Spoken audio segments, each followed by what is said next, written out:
So, yeah, Jan Rozman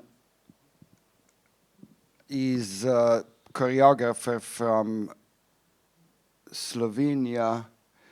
He studied abroad in Berlin. He was continuously making work from the very early age. I saw his first piece when he was still in the primary school, I think. And in the recent years, it was interesting to watch his entrance into the, let's say, his somehow treat of the digital landscape in some particular way. We had the performance called Scrimmage last year at the CoFestival as well. It was made in 2023. Meme from 2019 is the first piece from this series, and the Wetware has been just recently premiered in Cankarjev Dom in Ljubljana, and we are going to talk a little bit about this, and the audience is going to help us with a little bit of a question and maybe some comments. If things are not going to be clear, or if you would need some extra things to discuss, maybe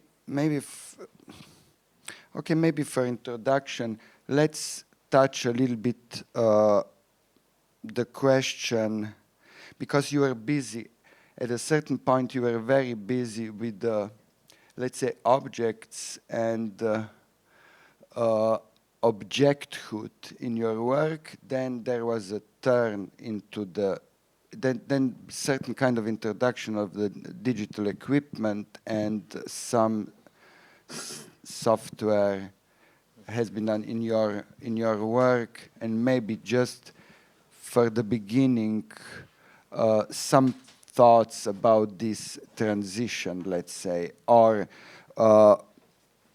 what were the reasons for your choreographic entrance into the digital technological world? What was appetizing there for you?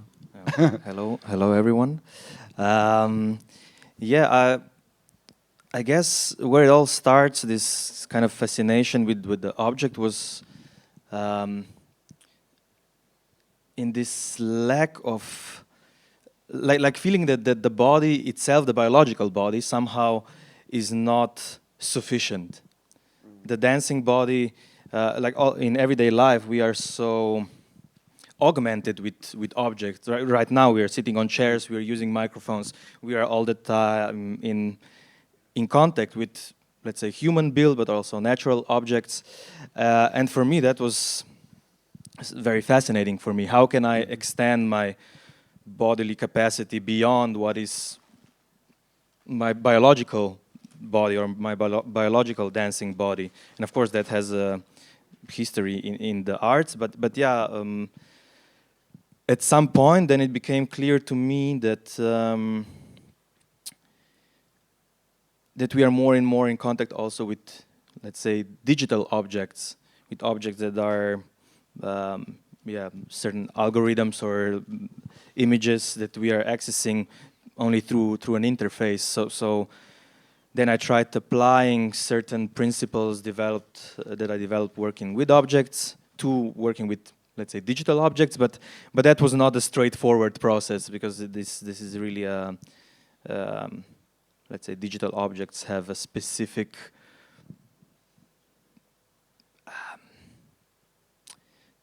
logic. They employ this digital logic that the body somehow needs to work with, and then this has proven to be quite a challenge in this work. Also, I remember that at a certain point we were talking that also your kind of very fundamental physical practice, that it somehow sensorically extends into something that may that one may connect with the, of course, with the materiality, but also that maybe the digital landscape somehow could inform the body, the physical practice in the certain particular way. Right. Yeah, could you elaborate? I don't know. I remember once that you were explaining about the somatic practices and how you basically treat the body and how you work with the imagery, let's say, and it's a certain kind of extension that could be in some way also connected with the very broad or unexpected or digital landscape. Is there some connection that you could elaborate upon in this regard? I think there are probably two different approaches. So on one hand, coming from the work with object is this, let's say, object somatics. So somehow integrating the object into the movement through somatic practices, becoming almost like a cyborg. And so I don't know, if I take again the example of this chair, I'm now in physical contact with it, and it kind of becomes an extension of my body, and I can work with it in a similar way that I would work with a biological limb or body part. And in that sense, I also, so coming to, let's say, technological objects, I tried using that technique with technological objects like computers, screens, beamers, keyboards, smartphones. So let's say smart objects or objects connected with technology. But actually, that's talking about the digital sphere. That's only the surface, right? And it was impossible to work with information in that sense, because it's not really tangible. It can't really extend my body in a way a chair does. So there I needed to find another approach, and I think then the work kind of shifted more to working with images, working with, let's say, the idea of a biological computer. So how is my body processing information already as a kind of a computer? There's certain software that I'm using. Shall we go to the concrete examples, or there is perhaps at the beginning something general to say about meme, scrimmage, and wetware, some kind of line between them, or shall we go to the concrete examples, show the some video excerpts, and then I prepared some short excerpts, and maybe just so I did some other work that's more object-based, and here the red line is actually trying to work with this digital logic, but at the same time, each of those projects, they have particular focuses. So maybe I would start showing something from Meme, which is the first piece. It's from 2019, and there it was really about this format of the meme. So meme being internet, a image-text combination. So there's an image that's equipped with some text that contextualizes it. You probably know it. So we tried working with this format on stage, and this is what came out.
Okay, could we go a little bit through the logic of the? We saw some things from the beginning and basically the end, and there is this relation between the material bodies and the bodies that are mediatized, and how dancers basically mediatize each other as well, if I remember correctly.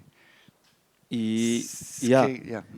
Maybe just one little note before that. I think it's also important to say before we were talking only about the body, but actually this working with digital elements also entails working with text, working with video projection, working with audio samples. So really working through different media. And yeah, in this concrete piece, basically we took almost an overload of movement, sound, video samples and started kind of blending them up. And throughout the piece, so the dramaturgy was one of reduction. We started with a whole bunch of stuff and quite a fast tempo, and throughout the piece we reduce everything to a single gesture, the disappearance of the performers, and then this end with, let's say, with the screen, something like the surface or a screen. Right, Or, the screen being torn apart, and then this screen becomes kind of a giant head. Yeah, that's the rough dramaturgy. And in the piece, this is 2019, and it's actually the first time that I work with my collaborators using a live video on smartphones, and that was in 2019. I mean, it was still very unreliable, actually. So before every show, we were like, okay, is it gonna work this time? When is it gonna crash? Is it not gonna crash? We were somehow hacking the Apple ecosystem, trying to get I don't know exactly how their app is called, but yeah, we managed to get this working. And now in more recent works, this has become quite stable. Now it's quite easy to cast your phone to a screen, and that usually works quite well. You were talking also about the kind of reverse dramaturgy of reduction and flattening. Right. Yeah. Could you? I mean, it's partially what you described here, basically to reverse the procedure from the digital to the material somehow, and treat this materiality as something that is really flat and about the surface and about the screen, basically. Is that? Yeah, it's happening on a material level, but it's kind of following this idea of a meme being a cultural equivalent to a gene, right? So it's a little piece of information that wants to multiply in society. So we could say language is a sort of a meme, or yeah, that's different ideas about it. But the dramaturgy was based on this idea that one meme becomes very dominant and kind of swallows up, eats up the rest of them. So in that sense, it's flattening content-wise, but yeah, as you said, also these bodies are becoming, are working on a 2D plane almost. Yeah, there's a sense of this body as a hologram almost. Yeah. What were then, for example, challenges in the, let's say, studio work itself to include technological aspects to the choreographic work? This basically means that organization of the process is a little bit different and a little bit more complex and also demanding than the usual, let's say, situation in which basically just the material aspects of the body are in work. Yeah, I learned now already that working with technology always takes extra time, and at that point we were still kind of doing it very DIY in studios with no proper blackout, with really basic equipment. We kind of were improvising a lot. For example, this the last scene with the white screen, with a paper projection screen. We could only do it in the theater a week before, even less, a couple of days before the show, because there was no way for us to hang up this. It's almost 100 square meters. It's like a 10 times 10 paper. So yeah, in the studio we couldn't do that. So it was a challenge. Also, kind of trying this without the real experience in this field. And I remember also with the performers, because every day I would come up with a different score. I was trying and rearranging the materials, and like I remember them already being like, "Which version are we doing now?" Like it was changing constantly. So yeah, it was a nice challenge. Then in 2023, you premiered the piece Scrimmage, which we showed last year, I think, on the CoFestival as well. And it's, as far as I somehow could read it, basically it's using the digital landscape and trying to either juxtapose it to the material situation or basically use it as a proposal for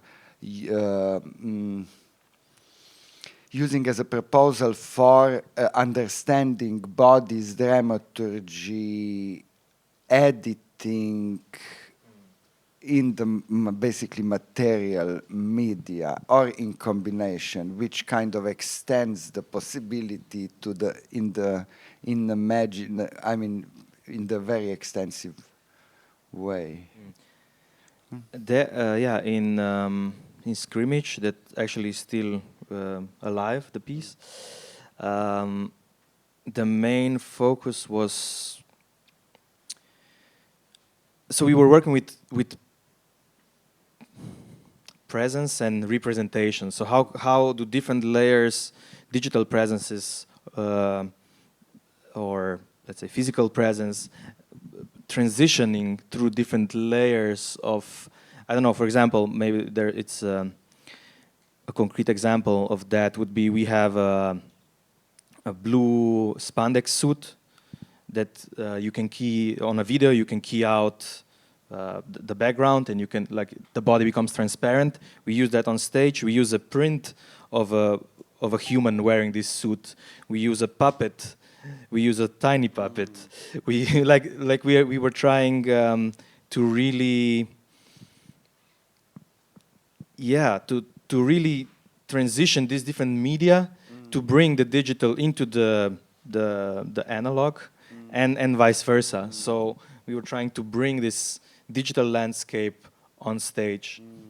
And content-wise, we were working a lot with trash, basically, with digital trash, with viral, low-resolution materials. What could now maybe already at that time this brain rot term was not yet so present, but I guess now you could describe that as brain rot. Okay. Can we see? Sure. Yeah.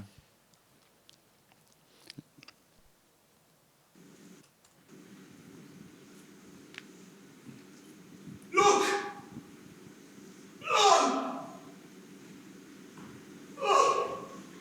Oh!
Niti približno. Sem se malo zgubil. To ni o lažih, zabludah, o napačnih predstavah. Se zgodi, to nič ni.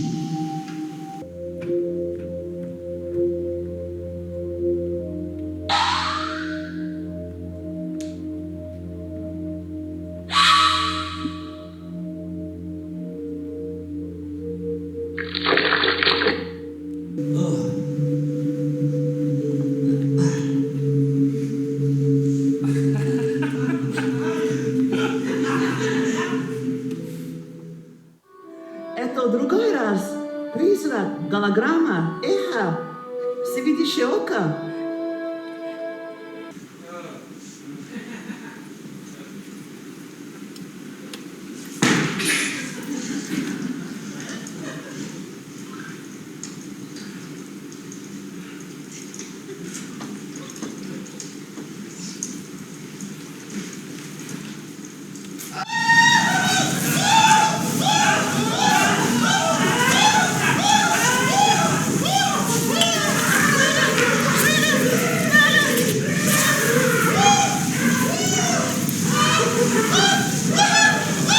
तुम मेरी हो।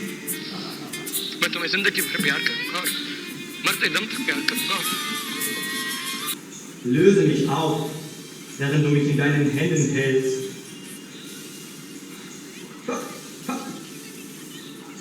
Warum versuchst du, mich zu hypnotisieren?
Maybe I would ask you to introduce us a little bit to the logic of the scrimmage, and also because you had a huge crew of people collaborating with you. I had a feeling that there is a lot of there were a lot of the big basically group of people who were some experts in computers, some hackers, some media artists and filmmakers. I'm glad you get this feeling, but actually it was I think we were so 2 performers, set, video, light, sound, digital designer. I think it was less than 10 people, but actually what became evident, we would need 10 more. Everyone was kind of overloaded. I mean, it's kind of hard to capture this 1 hour into 4 minutes, but maybe you got a little bit of a feeling that, so these surfaces, these screens, they almost become like, so screens and physical surfaces like tables, floors, mirrors, projection screens, they become like portals in a way. Like we are transitioning through them without any sort of hierarchy. Like everything becomes a surface. Everything becomes alive in that sense. And you were talking also about the snippets of contents. On one hand, it's working with this fragment, with trash, with, let's say, it's somehow the logic of the algorithm, but for a human spectator, for a human body, it's illogical, right? It doesn't make rational sense somehow, but it is captivating. I mean, of course, talking about the algorithm, there's a whole machinery behind that designed to capture our attention. I mean, this is huge money, huge power in that. We didn't have this kind of machine behind us, but we tried. We were curious what putting a performing body in this kind of situation, what is produced, how would the internet look like on stage or embodied?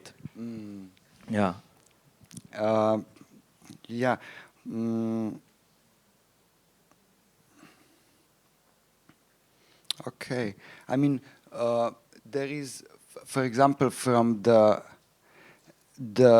on the stage, basically, remembering the scrimmage, basically the stage gets more and more filled with different materialities, media, different information, let's say, from the different sources, and a lot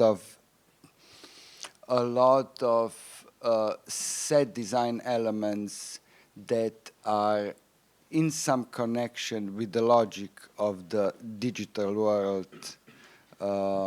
Right.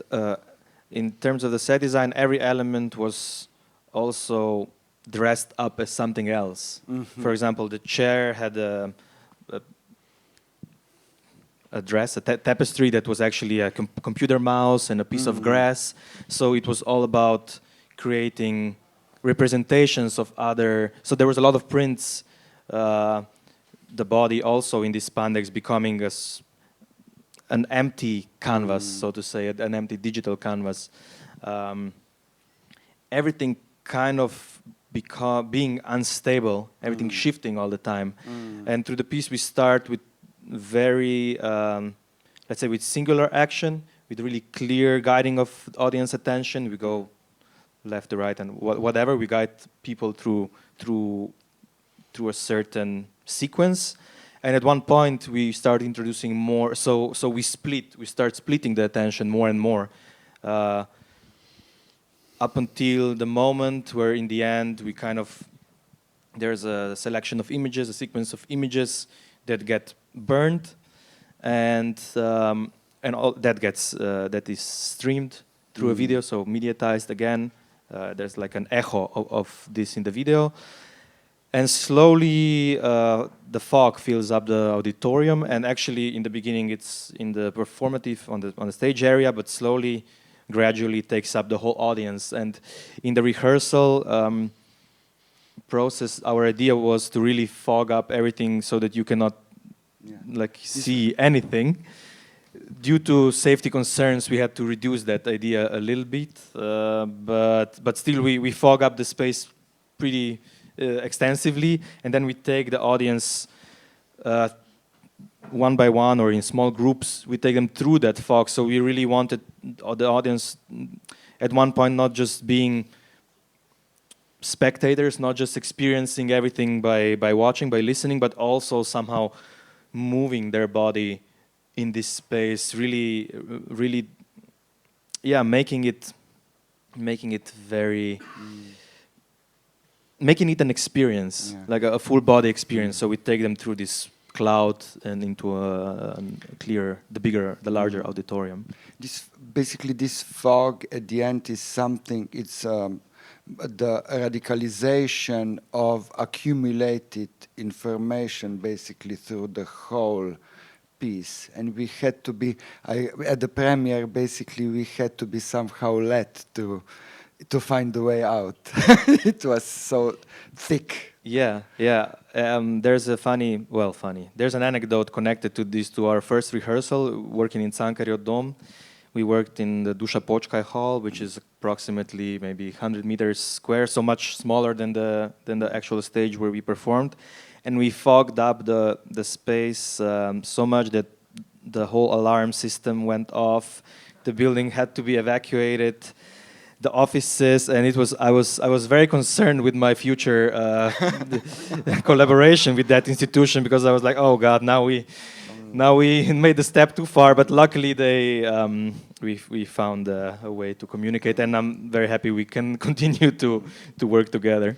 But for example, I would also be curious how, because obviously you collected the whole warehouse of different objects, materials, things, in order to use them and to compose them as a certain kind of simulation of the digital landscape. I mean, were there any systematization also behind those different things that you used in the scrimmage? Yeah, that's again, it's amusing for me, because you were before describing a big team and we were maybe 10, and now you're describing a warehouse. Everything fits in a little van. Okay. But yeah, we tried inflating it somehow. Yeah. So that shows, I guess. And in terms of the selection of the materials, it was a 2-year process of, I think we didn't really work top down, but there was really a lot of discussion, a lot of sharing, a lot of inputs from different sides. Also, Sara Bezošek, who's an internet artist, we collaborated with her, so she contributed some materials. It was all found materials, basically. Yeah. Maybe also it produces this effect of being of the amount of these materials, because some of the very small micro things were blown up and projected on the screens. This is also maybe the effect that you produce of this huge amount or proportionally huge landscape. Yeah, maybe because there is a play of scale. We have 2 miniatures, and then we have some big elements or like projections that actually go beyond the projection screen. They kind of take the whole space. There is that. And you also take some elements of the, let's say, software system giving information to the users. There are some error signs, or let's say some kind of responses from the computer system informing the user about the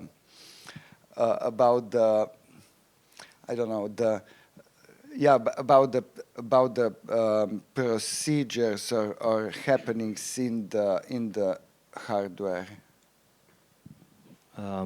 Yeah, I guess coming from this experiencing the internet, it's not a curated journey, right? It's like you can really switch the world you're exploring, and all of a sudden you get a pop-up, you get a notification. So this was kind of the fragmentation that we wanted to have, and at one point we also played by inserting a fake error. So there's like a pop-up saying the system has crashed, and then we kind of use that to transition into another scene. Yeah. But it's so common that people are not even. I think a lot of times people are just taking it as. But this is exactly these kind of significations were also the source of the kind of humor that it's present in the scrimmage throughout through the whole piece. This is also some kind of affinity in your pieces, that there is a certain kind of irony or humor present. Yeah, mistakes, failures, things being unpolished, a little bit trashy maybe. I enjoy that. Yeah. I enjoy that. For me, it's more alive. It has more substance than something that is almost robotized in that sense, that it's clean. I mean, this is a generalization. I cannot say like that, but I enjoy having moments that are surprising, even for me as someone who's on stage, like to really destroy this predictability, this narrative that I know what's going to happen next. I enjoy not knowing what's going to happen next. Now the last example of this, let's say, of the pieces which deal with certain kind of, let's say, digital landscape is wetware. You said at the that it was at the beginning working title was Phenomeme. No, that was the first scrimmage. First scrimmage. Okay. For wetware, the working title was Psychoreographics. Okay. Yeah. So, like so it's the newest work, premiered last October, and it's a solo where we explored this idea of psychopolitics. That I think it's a term coined by Korean-German philosopher Byung-Chul Han. So it's the idea is coming from Foucault, from the biopolitics, from external control. We are now in the era of psychopolitics, where we carry this institution, this control within ourselves. We censor ourselves. We push ourselves to achieve more and more and more. He's speaking about achievement society, and that was really, for me, coming from a personal experience and seeing a societal shift, something that's really present, right? So in wetware, what we try to do is set up the whole theater machine as a sort of, like the theater machine becomes this internal world, and it's pushing the performer, in this case me, to move on, to continue to do this or that. It's somehow, it's connected to the idea of a biological robot with tactics used in marketing, such as behavioral modification, micro-targeting, right? We are served these little ads, or even in election campaigns, we are served little ads based on our psychological profiles, steering our behaviors incrementally. But basically, the system became so good at exploiting our psychology that it can steer us this or that way, and that is, I mean, Varoufakis is talking about techno-feudalism, but we could also talk about techno-fascism, of course, surveillance capitalism. Yeah, it's here. Shall we look? Sure.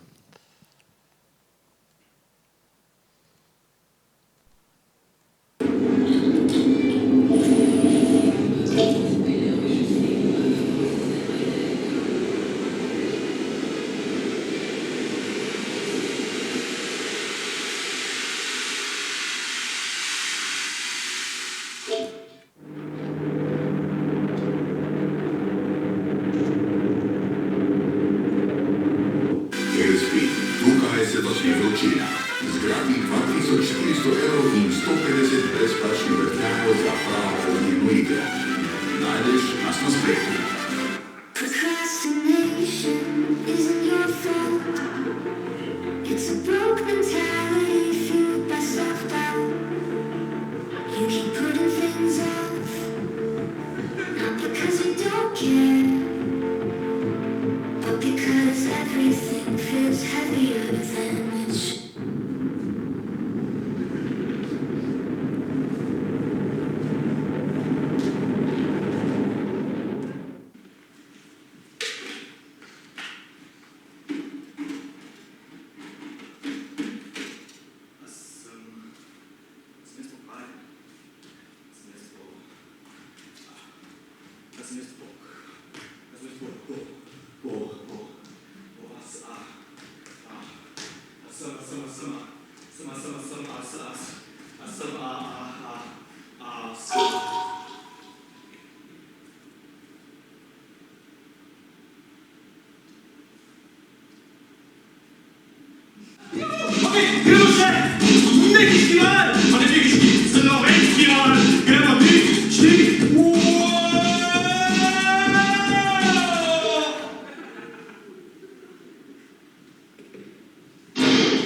If you had one shot,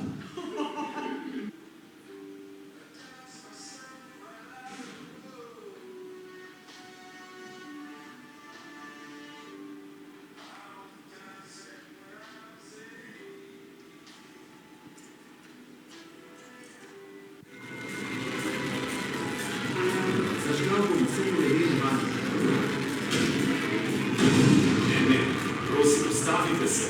Niste še v filmu. Te originalne bane stanejo samo ničelo, a jih vseeno nihče ne upa naročiti. Celo skladišče je polno. Nihče nam ne verjame. To je prepoceni. Še več wow trenutkov. Wow!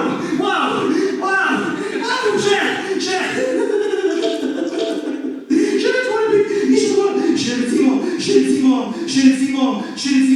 bi še... Še večkrat, če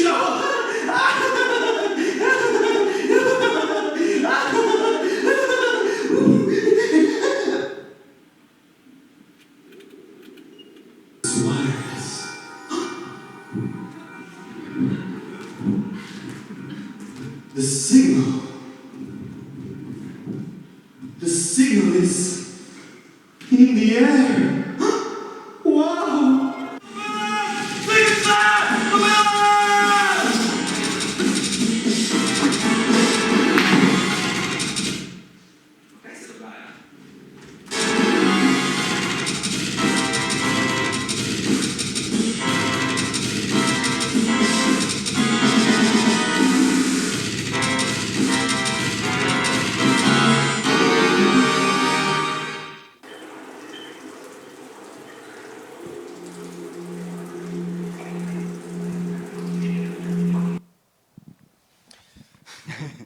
That was an attempt to condense everything in 4 minutes again.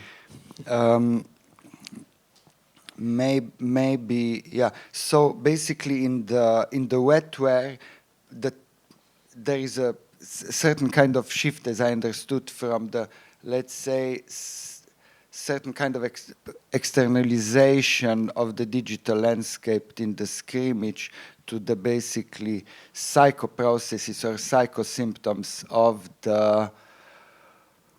our some kind of subconsciousness or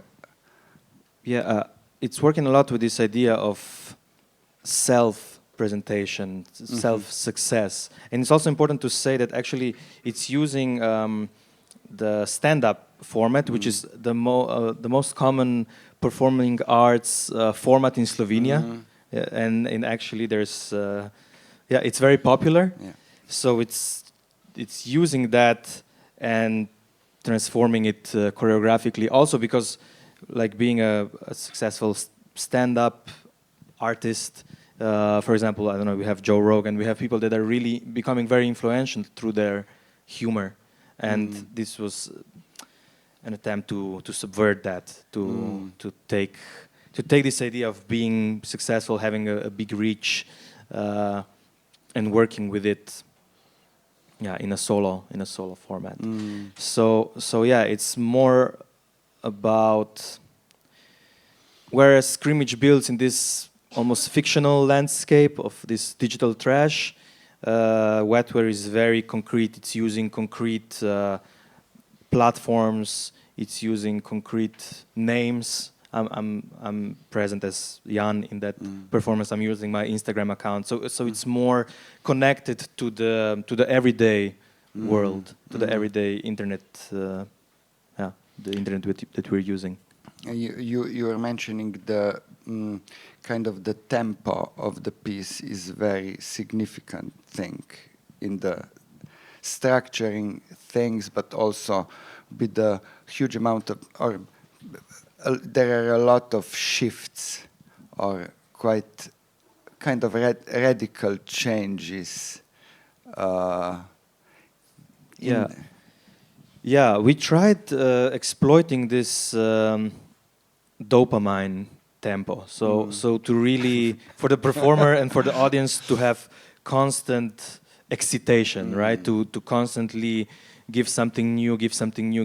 And of course the experience of that can be unpleasant for the audience. I think people a lot of times, they wish that something would calm down, that there would be more time for a certain thing, but the system, the score is not there to provide that. It's offering new, it's offering faster, it's offering more and more and more and more. So that becomes, I would say, the character of the work. It's really high speed. But also it's interesting how much of different, let's say, set design solution, lighting solution, how much of lighting turns into information in this piece, or projections.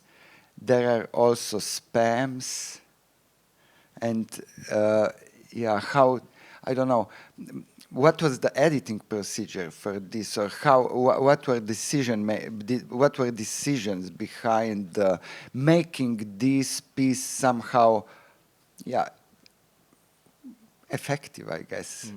Both in Scrimmage and Wetware, Micha Možina-Zajtlar was the person doing the video, and actually in Wetware we also have a laser. So there's a video projection and the laser, animation laser. So he was he brought a lot of his own inputs there.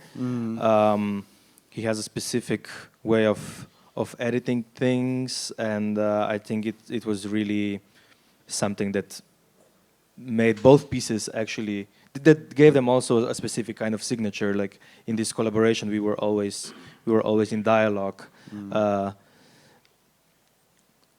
Because in working through different media, right, where does choreography end? Where does video editing begin? There is no clear line, and actually I was not interested in keeping this separated. Everything becomes a single stage organism, or a single score. It kind of becomes very clear that all the materials are choreographed in a certain sense. They come just from the different, they have different either materiality logic, or they function on different sensorial level, but basically everything it's one big chord the dancer. Right. Yeah. I think here we come back to this idea of extending the body. It's really using all the means possible to extend the body. And in wetware, what was the focus then was shifted a little bit more to the black box as a body, actually, as this machine producing certain choreographic, also like through these psychological inputs, choreographic results. Yeah. It's also interesting in the wetware that it's what makes the whole piece somehow funny, and it's this objectification of really almost paranoiac or psychotic somehow psychological happenings, observing this figure that it's quite human figure somehow, that it's quite in some really horrible states somehow, or human condition, that it's really it's funny at the same time and a little bit scary. Yeah, it's I mean, I had a first-hand experience with I don't know, anxiety, let's say. I mean, there's a lot of they're saying there's a pandemic of mental illness, right? Because we are seeing, and I think the I mean, if I'm not mistaken, it's been proven that smart devices are really pushing this pandemic, right? That they're isolating us, they're serving us content that is hard to digest, and it's really pushing people apart somehow. Yeah, both on the level of society and let's say within us, and through humor we try to. I think laughter connects us somehow. So we try bringing that in. We try bringing, because it's a shared experience somehow, living in this late capitalism, right? It's I mean, in my generation, there's many people with a burnout, with anxiety, like that. You know, it's so common. Maybe we could ask the audience if you have any questions, comments, or on what we presented.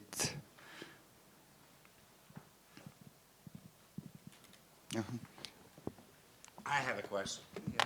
I need a microphone or no? I don't know. I need a microphone. Thank you very much. I have a question, Jan. Let's go back 1 hour at the very beginning, where you mentioned smart objects for the first time. So tell us about the smart objects. Tell us what defines a smart object. How does it differ from a so-called, I don't know what's on the other side, like a stupid object? Is there, in particular, kind of a point, a borderline where an object becomes smart or can go even back to being like non-smart? Stupid. What does what does an object need to be smart, and how does it? You know, is there a difference because you're sitting on a chair which isn't smart, as you said, and then at a certain point in technological development, civilization, or whatever, you get an object that is smart.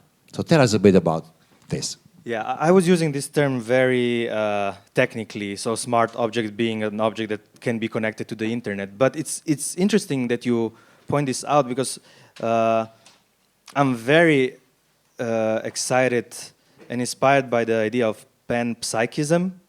So the idea that consciousness, like matter and energy, is fundamental property of the universe. It's sort of an animism, let's say, but in that sense, every object, all matter is somehow smart, and that's for me super exciting, and I think it offers also a lot to. It offers interesting ground to explore it choreographically, but yeah, I was speaking really technically about it. Yeah.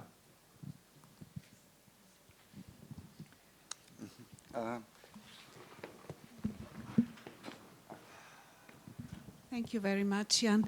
I have one question, because you were talking about choreographic structure, and I'm just curious, how do you build up the performance on the stage? Is there a kind of space for mistake in a choreographic structure, or you have a structure in advance? Do you have an improvisational? Because this is also interesting. You said that in between there was a video where system was crashing, so it's actually already planned in a video that it will crash. But do you also work on the stage with moments of uncertainty and chaos? So I'm just curious, how do you work with these live moments, which are also actually part how do we experience technology? So I'm just curious if there is space, or you have a kind of a structure which is built in advance, and then the machine is going and producing the mistake by itself. Yeah, thank you for the question. I think at the moment I'm using mostly half-open structure. So the pieces are precisely choreographed, but they allow responsiveness. They allow me to respond to the audience. They allow performers to respond to each other. So there is playroom, right? Before, I was much more a fan of more open structures, so that there were just some defined points, and how we navigate through them was left to chance. But I'm actually more and more becoming interested in structuring also some mistakes, or working with mistakes just as, not differently than any other materials. So precising them, fixing them in time, space, really choreographically setting them. You have to restart your computer in order to allow the operating system to update. Yeah, thank you. Thank you. It will wait a little bit still. Okay, before we make a break, maybe one question. It would basically, this is very interesting question. What would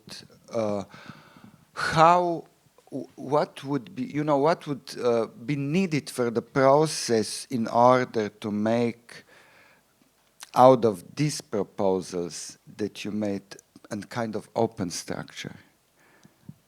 Could you kind of imagine this kind of choreographic work that would use, let's say, proposals from, let's say, all three pieces, and it would be procedural work? I don't know, it's just a kind of exercise in imagining what would that be, or how would this not sure. I was not really thinking about it before. I guess it could be done. I'm not sure what the outcome would be. I imagine it could work in a certain as an installation, perhaps more in that direction. Yeah.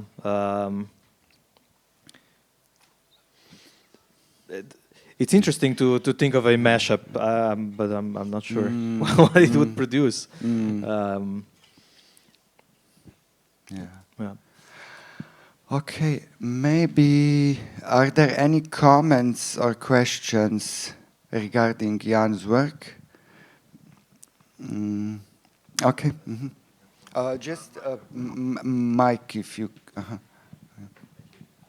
Thank you so much for your presentation. I just had one question.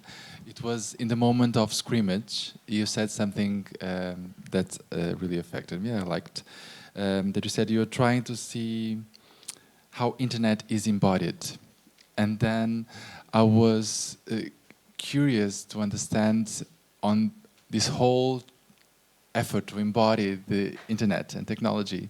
How is it like shaping and changing your own creative practice in a way that you see your own body, your relation to others during the space, and how you create and build shows?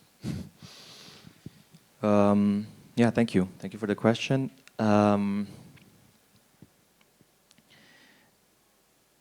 I think it was actually a big shift in my practice. As I said, it was really coming from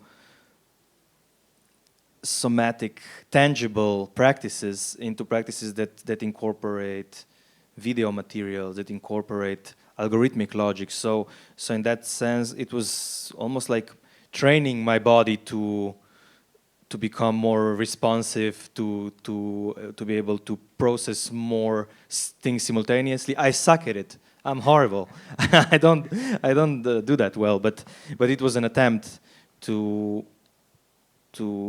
build a body that's more that has a capacity of processing things simultaneously and shifting quickly. But what was very interesting for me was this idea of a liminal space. So how do body surfaces become actually borders? How do they become porous for different elements, so that there is no hard division? How I work with it now at the moment is there is no hard division between information and an object. I try to all the time shift those. So there's all the time kind of this threshold. Yeah, I don't know if that makes sense. It makes sense completely. It became, like you said, it's now changing, because now you make almost no distinction. And you said also that you're valuing so much error because you felt that it was a bit more human. So I was also in this tension with technology, with your own body, because it's so present at stage.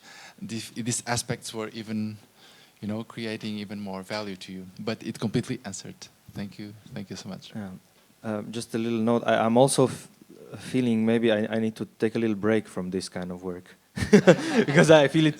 Yeah, it's really putting a toll on the body, on the mental state. Yeah. It's much different working almost with an object. You can almost meditate somehow, but in this schizophrenia of images, it has an effect. So I think maybe I will need to find another access if I want to make this sustainable. Yeah. Thank you so much. But for example, if we would go through different kinetic practices in the 20th century, they were stimulated and developed by a lot of things that were never really directly sensed, by a lot of imagination and kind of stimulation of the certain kind of nervous processes that in some cases were considered a little bit esoteric, but obviously they had some kind of direct material effects on the way that body was able to usually move. And in some way one could connect this with this kind of imagery, or let's say some kind of nervous landscape that could not be directly somehow sensed, but anyway functioned in these kinetic processes. One could connect this to the somehow a little bit mysterious landscape of digital landscape, isn't it?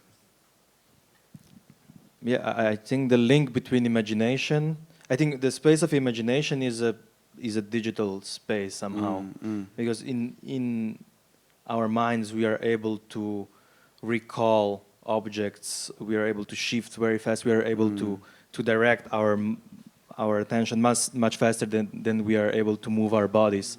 So I think that's a possible entrance. I would suggest that we make 10 minutes, 15 minutes break. Okay. Okay, thank you for this part of the session. Thank you.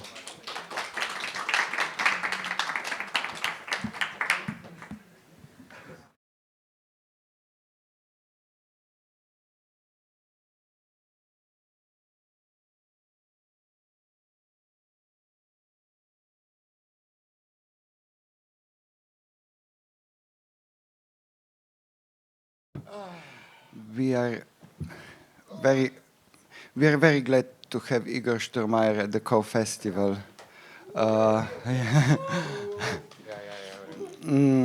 I will now read introduction of the artist from his website, and then I will add something additional to it. Igor Štromajer, aka Intima, is a non-amateur level electronic non-artist.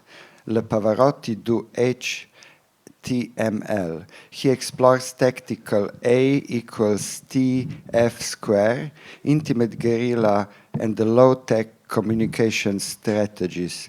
He has shown his work at more than 300 exhibitions, festivals, and biennales worldwide.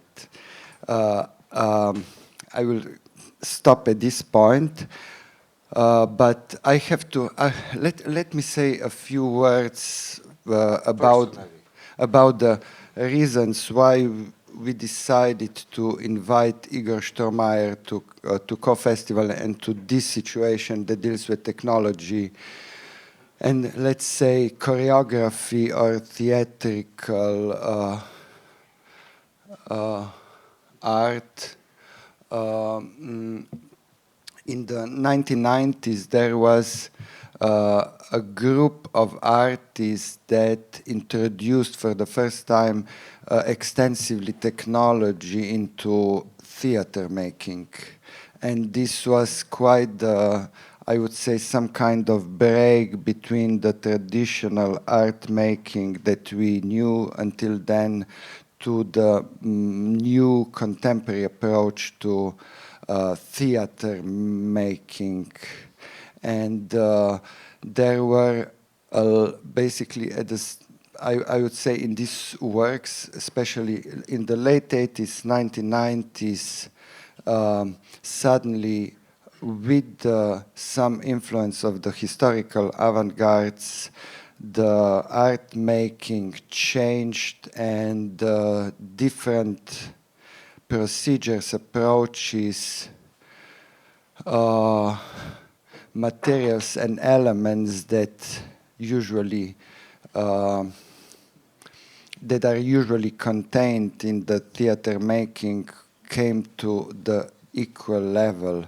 I would say that the traditional procedures of text-based theater gave way to different kind of theater making. The sciences stepped in. The scientific approach to theater making became equally important than perhaps the traditional drama training or, let's say, interpretation of the plays as were until then the dominant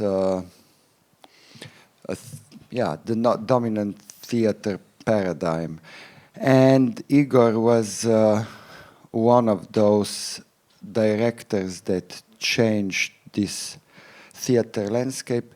Marko Akovačić wrote in 1985 one very interesting text called Post-Performance, in which he redefined the new theater making and made distinctions about the performance that were known from the galleries and museums in the 1960s, and the new kind of approach to let's say, theater and performance that was on the way in the 80s and 90s, and then basically was developed in the 1990s. It's also interesting that this group of artists somehow were never institutionalized or were never really entered institutions in the Slovene theater landscape. This is also interesting, and are these days, when in the historicizing, a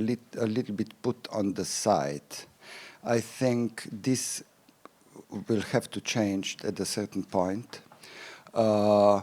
What is for me also interesting, there was in 1994 one very distinctive moment when the NGO sector was already in the development, and projects that were already accepted in the basically that were decided to be financed by the Ministry of Culture of Republic of Slovenia, the decisions or selections was abolished, and the argument of the Ministry of Culture was that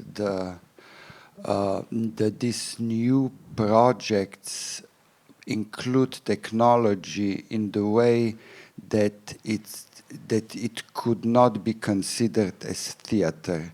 And then I think that this new non-institutional scene made some kind of a few events of resistance, and in Maska magazine, then in 1994, the whole block of different discussions on theater production, the new kind of paradigm of theater that supposed to be introduced and should have been introduced at the point was this. Basically, all these happenings are documented in this number. So it's a very, I think historically it was a very interesting moment, and yeah, we invited Igor Štromajer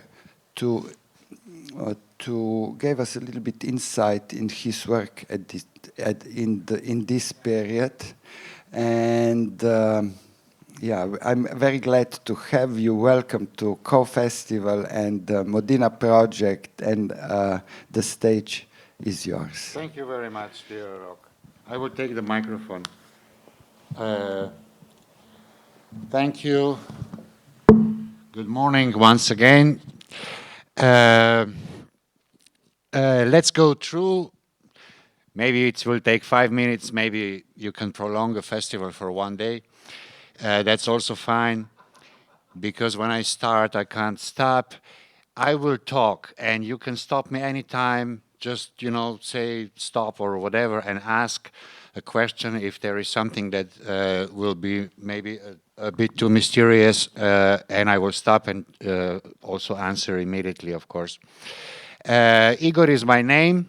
I define myself as a low-tech, non-amateur level electric non-artist. Non-amateur level is one word, is one thing. And today I will just briefly jump from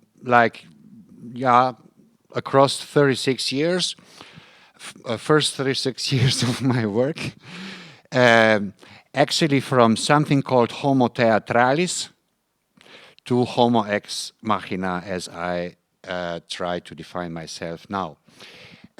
So I have some videos, some screenshots, some things, and you will, of course, I was asked to focus on theatrical, performative work.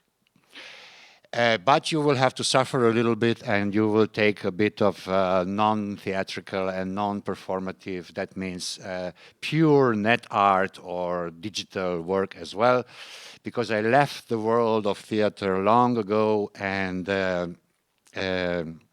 it's kind of strange to come back and to talk about this previous life, but it's also a pleasure in one way. Okay.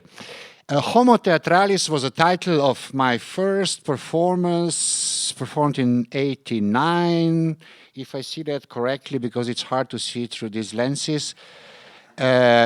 but it was 89 in the old Glade Theater in Ljubljana, somewhere at the outskirts almost. And I will just briefly tell you the story. So I was studying at the Academy for Theater here in Ljubljana as a theater director. And I had two brilliant, wonderful young actors, Natasha Raljan and Bojan Emeršić at that time, a dramaturg, Irena Staudohar, myself, and we were preparing a performance with the title Homo Theatralis. We had rehearsals for 2 months probably. We spent money for scenography. We bought kind of a structure, some plastic pipes, and we made a whole thing and so on. But we didn't have one single rehearsal with 2 actors because I didn't know what to tell them. What do I want from them? How do I want them to perform on stage? And then a couple of days before the premiere, they told me, Igor, look, sorry, we love you, but we don't know what to do there. You know, you have to give us some instructions. And I didn't know how to work with an actor. How to give him, her instructions. How to, you know, what do I want? Because I didn't know what I want from them. So at the end, 2 days before the premiere night, we decided, okay, you go home and I go on stage and I do what I think I have to do. I didn't know what I'm doing. I made a whole structure. Look, this is the original dramaturgy structure. This is a dramaturgical structure of a classical Greek tragedy. So it goes do, then something happens, and then jump at the end. Huh? So this is how that's what I had. And then I was performing for, I don't know, maybe an hour, a little bit like that. I had a great time. For the audience, it's hard to say. But basically, I was doing something, you know, like really intense work. Not just like walking around, I don't know, screaming, singing, talking, I don't know. This is in Slovenian, but the point is that this is what Emil Hrvatin, now Janez Janša, wrote in Modina at that time. So he announced that I'm a new Jesus of a Slovenian theater. Because I'm not from the 80s, right? But I was influenced by the 80s, of course, by our dear father, Dragan Živadinov, especially. Simon Kardum is also here. He also wrote once in Dialogi magazine, the cultural magazine, that I have this quotation somewhere, but now I forgot where I have it, so I didn't prepare it, that so you fake quote Dragan Živadinov as he would say that we, his sons, and this was a generation of theater directors at that time, will follow him and blah, blah, blah.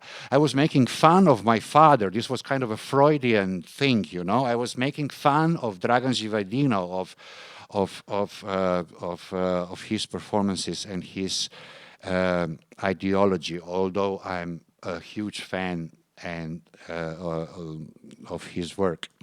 Okay. This is what I wanted to mention. This is 95, I think. This is called Bosom Adorned with Rose Garlands, Prsi okitane zvenci vrtnic. That was in Slovenian. We had a performer, Barbara Pijanic. This was a first thing where I used my computer. As you see, this is a 286 PC. And it was a performance for 6 members of the audience only. So we had each time 6 people in the audience only. And we were selling this performance also to be performed at home. So in private spaces. This was extremely important for us at that time.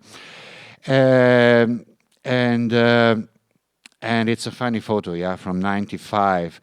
It's because, I'm showing it because it's the first time that I used like a PC Windows computer, 286 machine. Okay, in 91, I directed together with Bojana Kunst as a dramaturg, 4 performers, Strasko Krošelj, Boris Michal, Petra Goetz, and Polona Juh. These are now established actors. A piece with the title Eros Ars System. It was a kind of we called it theatrical installation at that time, and we had a whole theory how it differs from a theatrical performance, what's the difference. So this was a kind of a mixture for us between visual art, between an installation, as you see in a gallery, and a performance or a theatrical piece. It was performed in Glej, in today's Glej Theater here in Ljubljana, and it was a kind of a very strict structure, how the performers go from the beginning to the end. It lasted exactly 30 minutes. We had audio instructions at the beginning, what is allowed to do, what is not allowed to do, because the audience was like walking around, so it was like a museum gallery situation. And this is how it functions. It started from the complete tranquility piece at the beginning, and it ended in total chaos, apparently, because in reality there was a strict structure.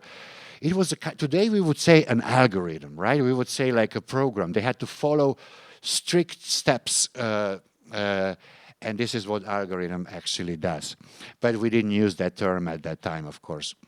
We were young and pretty uneducated, I have to say. But it was a very successful piece. It went all around former Yugoslavia. It won theater awards. And so it was very well accepted. There's a video online. I will not show it to you now. There's an 18 minutes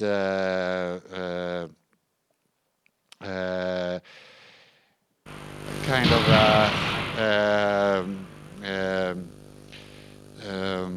video documentation, VHS probably, and so on. We were dealing a lot with bodies, of course, with intersexual relationship in all possible ways, in all possible genders and sexes and everything that is available.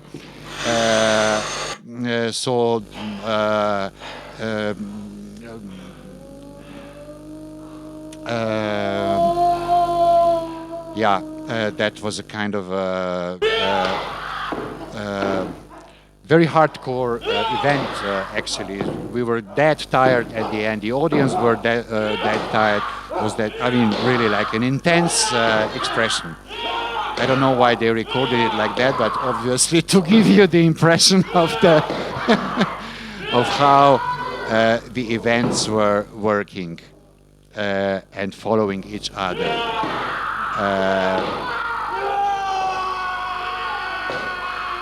A bit hard to watch it nowadays, but the memories are great, you know. So that was the body. This was my focus on the body. And I guess with this performance, I left the body because then there was no body anymore, or a little bit maybe. No? This is the Modina article. I was naked. This is another performance. Sorry, I'm jumping. I will jump to Opera Internetica. When I switched to 95, the internet came to our homes here in Slovenia, but usually also Europe-wide. 95, let's say, we got like super slow modems and the internet. There was no World Wide Web, but there were like BBSs, bulletin board systems. You could, and other file transfer protocols and some other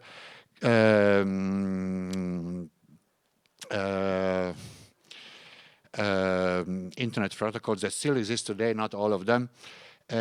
And then we were trying to explore this. You could start to be online from your own home. And then I switched to something we call net art. So this was internet-based art, has nothing to do with theater, has nothing to do with visual art, has no similarity, but uses the internet and all its internal protocols as means of expression. So it's using not just programming and software and HTML and computer languages, but also all the internet protocols that exist and that existed at that time. You can imagine that at 95, 96, the internet was completely different as it is today. It was a perfect place. I studied theater direction at the academy. I did some performances also in classical theater. I'm not showing this to you. I had a great time, of course, but somehow that wasn't for me. Because as a theater director, you have to control so many things simultaneously, you know? I admire you that you can do that. So you have performance, you have live bodies, you have lights, music, stage, I mean, whatever. Everything at once you have to control. I couldn't do that. It blocked me. I function great if I have maybe 2 or 3 things that I have to control. And the internet at that time, 95, 96, was exactly such an environment. It was super basic, super primitive. You couldn't put videos online. You could put only small short pieces of audio, a certain kind of audio. And the rest was interactive, hypertextual, clicking and navigating through the story. And that's how we did net art. So it bothered me also that as a spectator, you know, I'm performing now, you're the spectators. You go to watch Hamlet, and then comes a guy and he says, I'm Hamlet. And I know he's not Hamlet. I know he's pretending, you know? And I have to believe him. If I'm sick and I stay at home, and instead of me in the row number 7, seat number 14, there's someone else sitting in the theater, they don't care. They just go on as if I'm there. And I'm not. So they don't care about me at all as an individual. They just go on. They understand us as the audience as one unit. And that's also the language they have, you know, like, oh, the audience reacted good today, tonight, at this particular place in the performance, you know, and so on. So they talk about us as one unit, and I didn't want to be one unit. And on the internet, you have a direct, at that time, you had a direct connection. You had me on one side, or a prepared piece online, and you had a single member on the other side. You know, there's one mouse. There are 2 mouses. There's one. You have to be active in order to start a net art work. You can't sleep like you can sleep in a theater. You have to be active. You have to click on things, you have to navigate, you have to find your own way. Then the art happens. Otherwise, there's nothing. So, after doing this and then having presentations, you know, you have a net art presentation. There's a net art festival or exhibition, so you have projections like this, and then you go there and you start. And you explain to the audience. If you click here, this happens. If you go there, then it navigates their way. So you explain actually, and you are being someone else's mouse. I didn't want that. I took the HTML structure of a website. That's approximately how it looks. This is the computer language. It's called HTML, Hypertextual Markup Language. And I said, okay, I will sing it I will come on stage, and instead of being someone else's mouse, instead of clicking, showing, blah, blah, blah, I will sing the thing. I started to sing the HTML code. And this is how Opera Internetica came to life. First, I did it in Skopje, in a museum of contemporary art at the festival. It was 97, 8, Seafair Festival. In Berlin at Transmediale. And then I decided to ask the artistic director of the National Opera in Ljubljana if he gives me the stage. He gave us the stage and all the wonderful conditions we had, and then actually I was singing there. After the premiere, the French newspaper Libération wrote a title, Le Pavarotti du HTML, so the Pavarotti of HTML, which was really very kind of them. Actually, no? This is the, yeah, so, I mean, it was fascinating at that time, you know? A crazy guy comes on stage in a real national opera and then sings, and I'm not a singer. I'm not a trained singer. I'm not even a shower singer under the shower. I'm not. I have nothing to do with that, you know? So it was terrible, you can imagine. There's a video documentation online. But the audience was so lovely, and they were so friendly that I wanted to thank them, so I got naked at the end of the performance. Not as a part of the performance, but as a thank you gesture at the end. Yeah. This was a joke, because here they are commenting like people are sleeping, you know, it's boring. It was boring, of course, but that's part of it. And then, of course, there exists kind of a documentation. Of course, I won't show it to you now. The whole galactic universe was created in one big bang at a particular time in the remote past. On scientific grounds,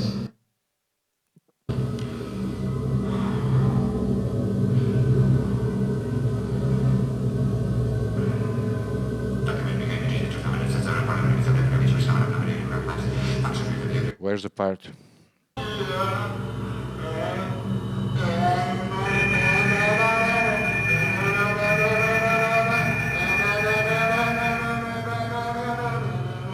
Of course, I had my computers with me, and they were helping me as a background sound and so on.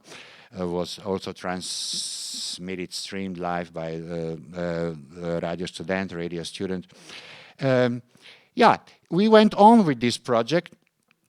Also later, there was lots of reactions, nice kind of reactions. We on this project, so it was a kind of a great experience for me. And here you see a part of the code. Let's say this is one JavaScript. It's hard to sing it, you know, because you don't know the names of each character. Not even in my own mother tongue, in Slovenian, I don't know the names of all these characters. Not even in other languages, of course, it's hard. I think I was trying to sing it in English, but then Slovene came, of course, inside, and it was like a mixture of everything. So we went on with this project. I won't go further now. We did it together with Brane. My dear Brane is here in the dark. I will mention Brane Zorman more later. So we took the HTML code of the website called Bollywood.com. We went to New Delhi, to India, to perform there on a festival, and we did opera Internetica Bollywoodica in the National Center there. That was a great experience. I did one with Annie Abrahams, another net artist in Montpellier, in France, in a real beautiful, super sexy opera house. You see this kind of red, gold things. But this time we decided for an opera singer. So we had a real German opera singer. And she sang the HTML code, and it was a great experience also. So there were several versions then of this thing. They are all online, like videos and so on. And then And then some other versions. Brane and I did also a radio version based on Dijkstra algorithm. This is a Dutch guy who wrote an algorithm how to avoid. This is another. Okay, I will jump now. I'm jumping too fast. Okay, so that was opera. Internetica, there's a whole website, there is a video as I told you, and as I showed you briefly. Saying I'm singing the HTML code, and this was a heavy experience. I was dead at the end, you know, because you have to perform with your whole body. You have to jump on stage. You have to sing. You have to be ready. You have to control the computers. I was alone on stage. So it's not an easy thing for me to do. I'm a kind of a slow-going, easy-going guy. And this was like a real thing. I had to use my own body. But then I said, if I'm singing the HTML code, I can also dance it, right? As a non-dancer. Everything I do is non. That's really important. This gives me, on one side, the liberty to make mistakes. Because you say, oh, sorry, I'm not a dancer, you know. Like, okay, but, you know, I'm trying. Huh? I'm not a singer, but I'm trying. I wrote a book I will present you later of computer language poetry, and I'm not a poet. So I'm doing these non-things. Let's jump to something that we call Balletica Internetica. Balletica Internetica is a series of 10, maybe even 11 works that from the very beginning in 2001 to the very end in 2000 and who knows when is a piece by Brane Rozman and me. And because this is a co-dance festival, let's focus on this a little bit now. And let's start at the very beginning. I need both hands, so I'm having a problem. This was performed in 2001, March 28, for the first time in Kapelica Gallery in Ljubljana. March 28 is an international Bolshoi theater day. And although you are not classical ballet people, you know what that means better than I do. So we decided to honor this Bolshoi International Day by dancing the HTML code and playing music and streaming live. Live streaming was done with a special software. This is extremely important. I don't know why why it's not here. Okay, there's somewhere a screenshot. It was a program called Windows 32.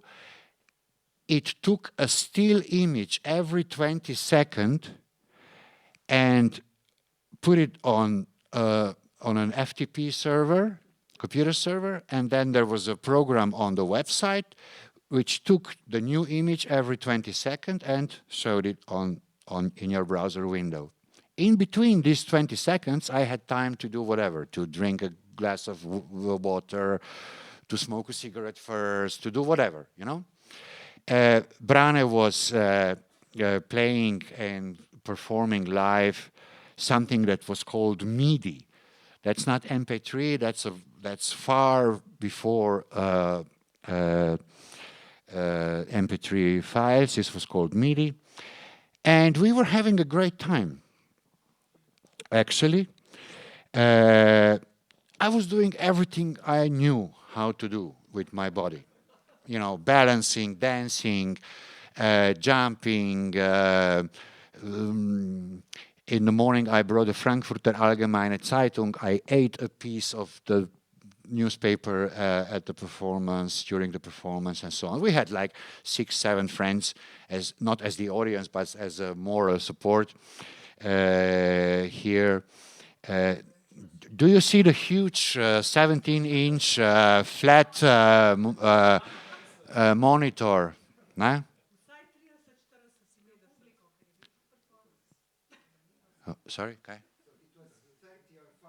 No. There are photos somewhere. There's 6 people sitting there, camera, and so on. So you don't have. So we did it, and it was kind of successful, you know.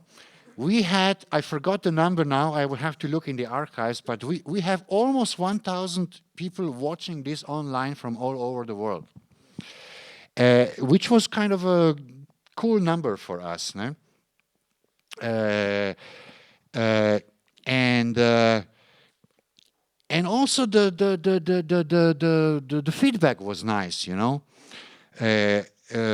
All around the world, they were writing about it. It was kind of nice, and we were satisfied with the fact how it looked like. So I can't now play it for you and have to watch the time, okay? But this is a kind of a, you know. So there was music, and then we wrote a JavaScript that was mixing every 20 seconds, mixing the new image inside. It was a very meditative, kind of super low resolution. I don't know now the resolution, but maybe 320 point, I don't know, whatever. So like, you know, basically nothing, man. And that was nice. That was kind of a poetic, romantic. This low resolution can be very romantic, particularly if it's done in black and white. This lasts for 20 minutes, I think. It was, the whole thing was 20 minutes. I'm not sure how it is here now, maybe the document. But look at me here, please.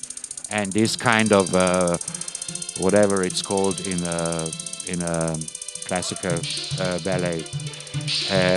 Man, yeah. Okay.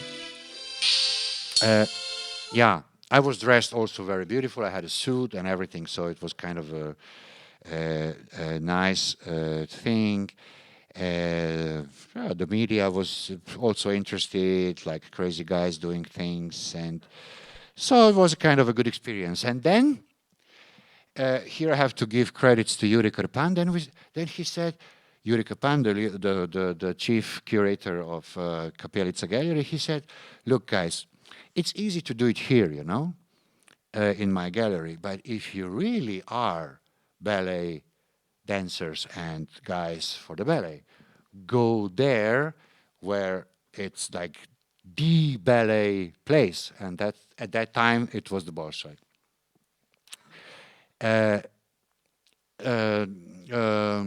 The September 11 attacks on the World Trade Center happened in 2001, if I'm correct. This we did in March 2001, so before, and then we started with our preparations to go to Moscow. We wrote several, you know, different kind of emails, letters to the Bolshoi artistic director. I forgot his name, but he came new at that time, and he had an interview for whatever, CNN or whatever, and he said, "Yeah, we have to bring new, young, radical artists to the Bolshoi, so this, you know, classic thing is good, but we need like new power, new blood." And we said, "Great, here we are, you know."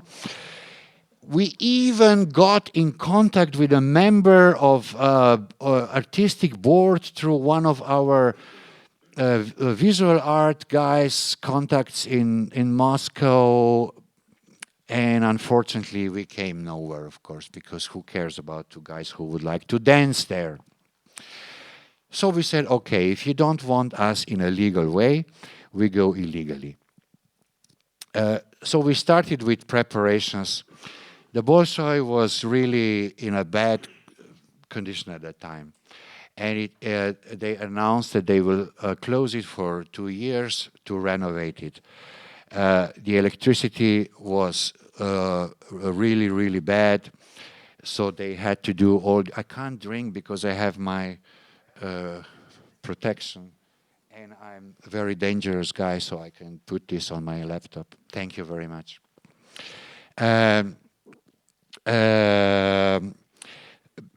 So we collected lots of materials about the condition of the Bolshoi. So we had lots of training, because if you want to do illegal things after September 11, you have to, better get ready and well prepared. They were and we decided for March 28, 2002. They were playing The Tsar's Bride by Rimsky-Korsakov on the main stage. I will make it shorter now.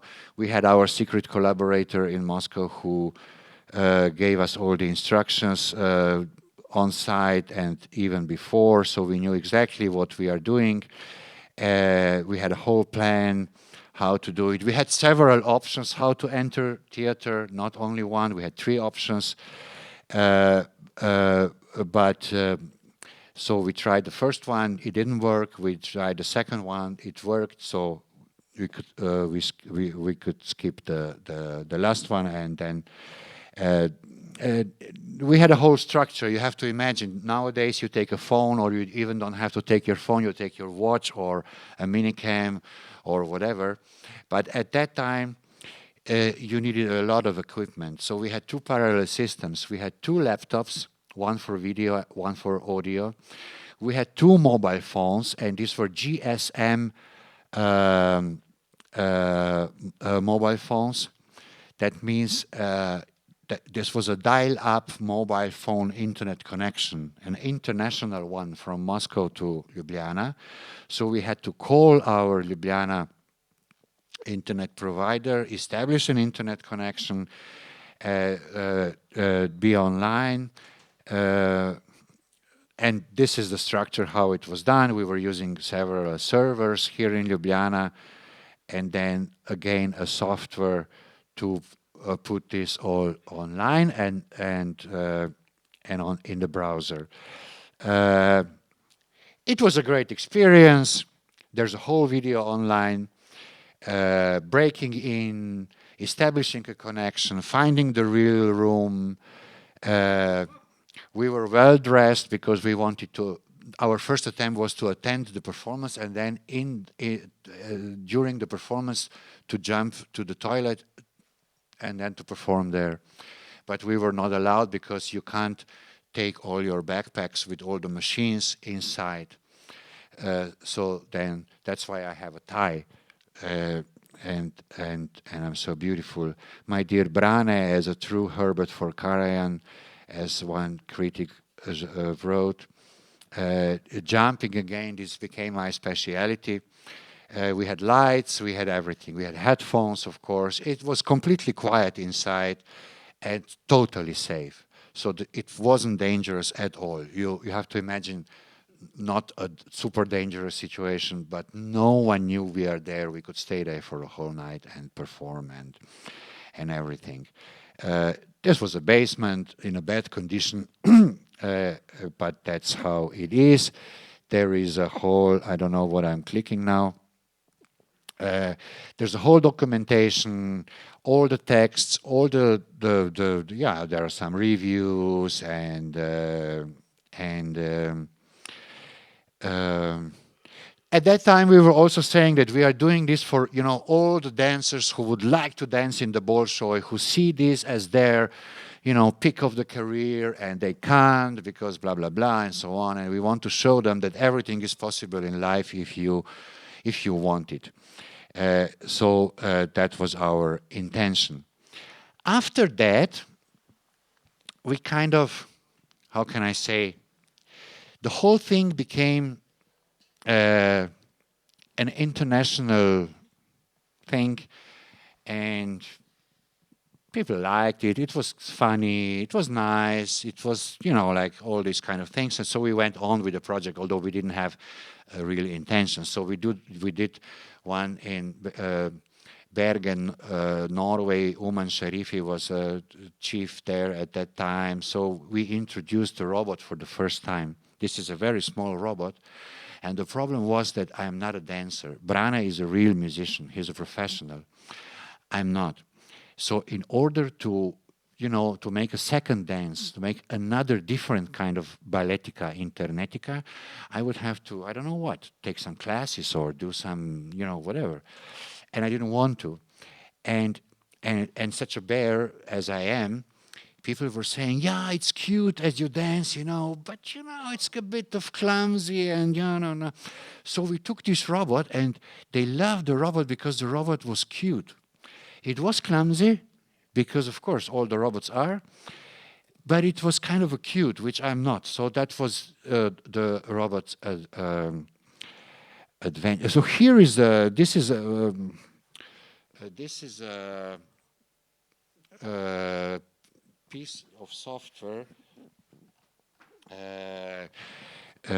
how it ran, the things. Yeah, but okay. And nothing happened. We announced everything in advance.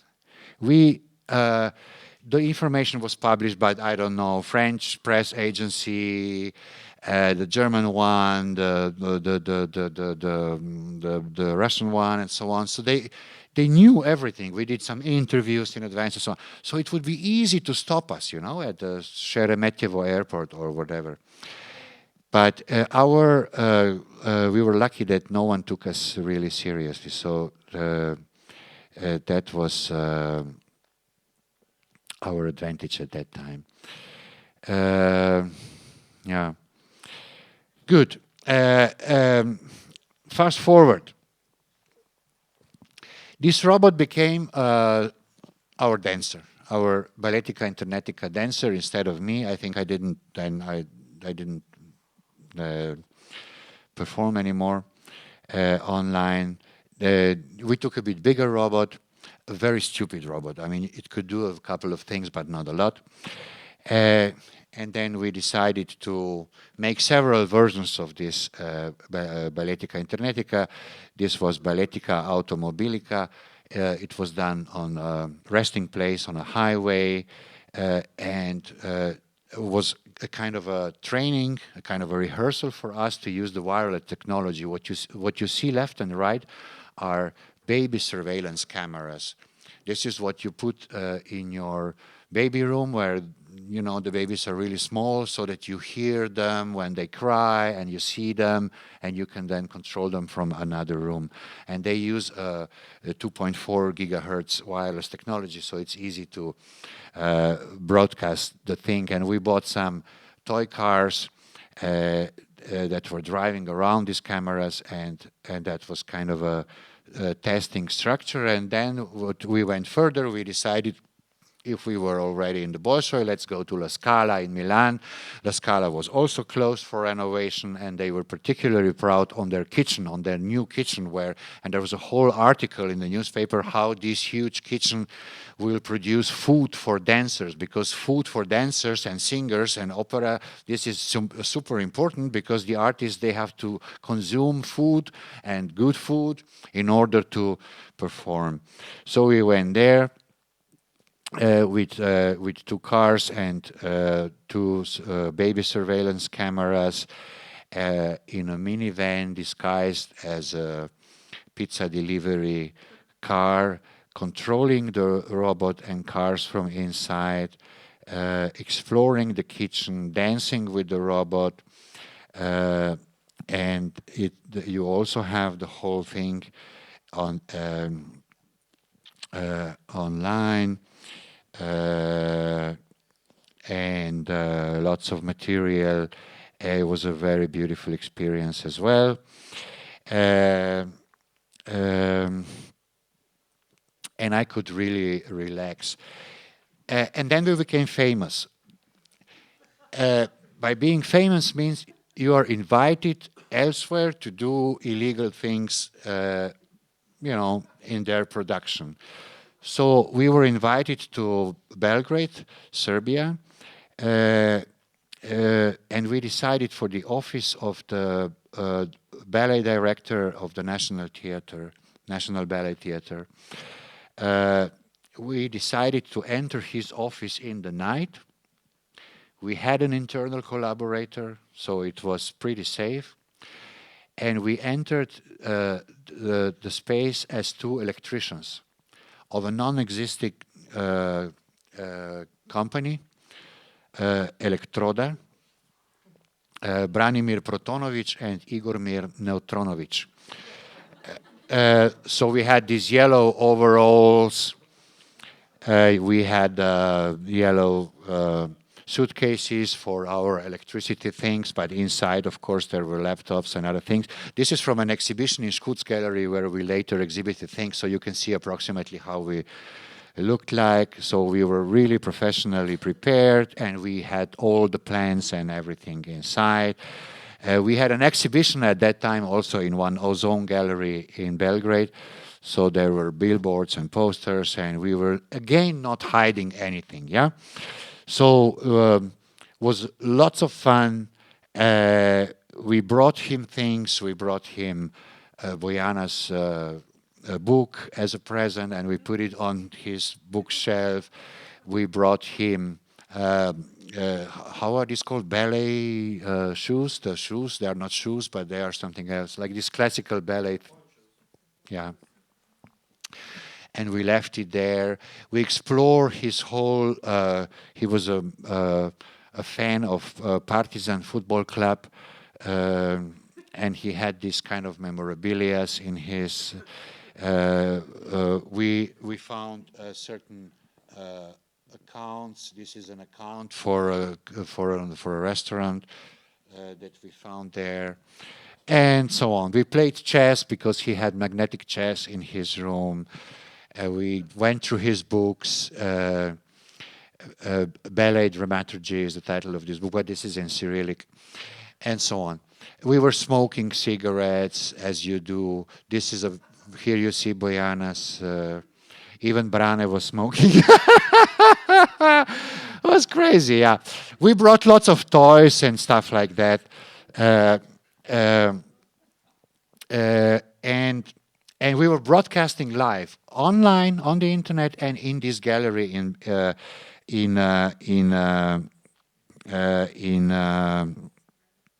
Belgrade. It was called Beo Guerrillica, like Belgrade guerrilla performance. You can see a timetable here. Everything announced in advance, you see? Can you read some? Yeah, you can read. So, like, you know, really strict timetable and so on. And, yeah. Then we had interviews for television and, like, being... yeah, that's how it was. Okay. Okay, what is this? Ah, from the Ballet Tanz magazine in Germany. Good. We decided for Berlin, for the Volksbühne theater place in Berlin, for the toilet. We wanted to perform there in the toilet. This is the whole structure, and here is the, so it was called Volksnet Ballet.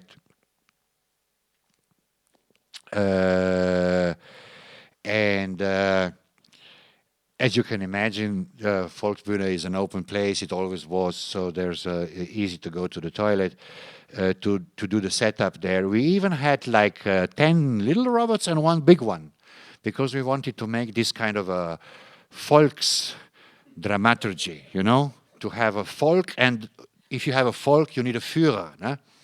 You know. So that was really important for us, and so we had this one. Plus, we have this Deus Ex Machina, kind of a flying cow. This was a toy cow that you could mount on the ceiling, and it had a camera, so it had this kind of a top perspective, and it was then recording and also broadcasting live. Wasn't a lot of space there, but it doesn't really matter. So you have the whole technique here, lots of things, yeah.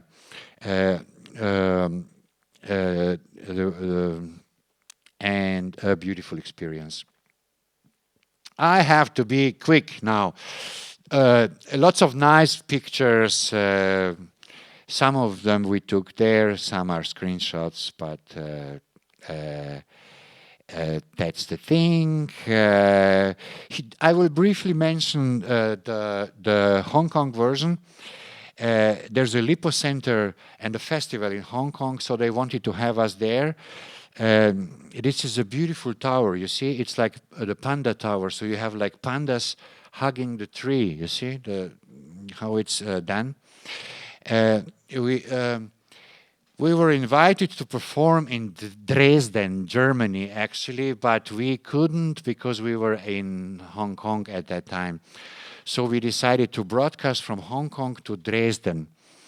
In Dresden, there is this famous theater place, Hellerau, where the Dada guys were, not the Dada, help me. It's super famous for Bauhaus and all these kind of things. You see. And we went on the top of the roof and we performed something called Balletica Internetica Statica. So we installed the robot, we fixed it so it couldn't move, and we broadcast this picture live. So in the background, you know, everything was flickering and the lights were doing, and Brane was catching the radio signals and mixing them and so on. And in Dresden, they were sitting in this hall waiting. This is from the preparations. They had huge projections all around, and people were sitting there and waiting, and it started. And we had a separate line, a separate Skype chat with the guy, with a technical guy in Dresden. And we started. And they said, we started. We wrote down, we started. And the guy goes after 2 minutes, you have to start. The audience is in there. They're waiting. Yeah, that's it, you know. How that's it? Yeah, it's called Balletica Internetica Statica. Come on, you know. We have the description of this chat on our website. So it was kind of a problem because the question was how much something, an object, a body, a robot, has to move in order to be called the ballet. Approximately like this. So it was a really nice, beautiful experience, and you have the whole chat. I think this is the chat that you can read. So I loved the fact that the technical guy had this kind of dramaturgical questions, you know, like real questions. So this was like really beautiful for me and for Brane, and yeah, it was a nice experience. And we burned one robot, exploded it. We pressed 2 robots in Velenia. This is a town here north of Ljubljana. They have a huge hydraulic press, an 800 tons heavy hydraulic press, which pressed 2 robots into one eternal pancake.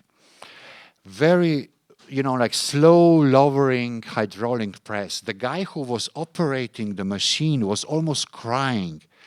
At the end, before the final crash, he said to us, hey, but do we really have to do it? You know, like, come on, you know. Because it was, and we brought, it was also, that was part of the live broadcast. This was part of one festival in Madrid, and they broadcast the thing on a huge projection on Plaza del Rey in Madrid. So that's the pancake that was left at the end. We exhibited this later also as kind of as art, yeah? We pretended this is art. We were invited to Seoul in Korea because Zaha Hadid, this famous architect, was doing, they were building this huge new shopping center, which was at that time a construction place. So we went there, I mean, as part of one festival. This is called Balletica Internetica Intermentica, as kind of a farewell. So we wanted to bury our robot in this shopping center, and we did it, of course. It's not easy to do it, because entering a construction place in Korea, in Seoul, is harder than, I don't know, stealing jewels from Louvre. But it was possible, and we did this kind of a farewell ceremony. Here you can see Brane saying farewell to the robot, the construction place behind. It was very emotional. The robot had a transmitter that operated for 3 or 5 days later, and then the signal was fading, and we were losing it, and we were sad, and that's how it has to be. I think this is the last one I'm going to show. This was done in Hamburg, in Germany, in port of Hamburg. We used 2 micro robotic toys with 2 micro cameras, and we programmed. The point was we programmed them to commit a suicide, to jump in the water, in the sea, in port of Hamburg. These are very small toys. This is the size of an AA battery, so you can compare the size. And each one had a camera, so they were recording each other, and they were slowly, not really straight, but still going towards the sea. They found a hole. One found a hole, one found another thing, and they jumped inside. And they broadcast also a little bit from the water, and then, of course, they died. And we did several others. I will maybe show you the one we did in the zoo, where we decided we would like a robot and a real fish to dance together.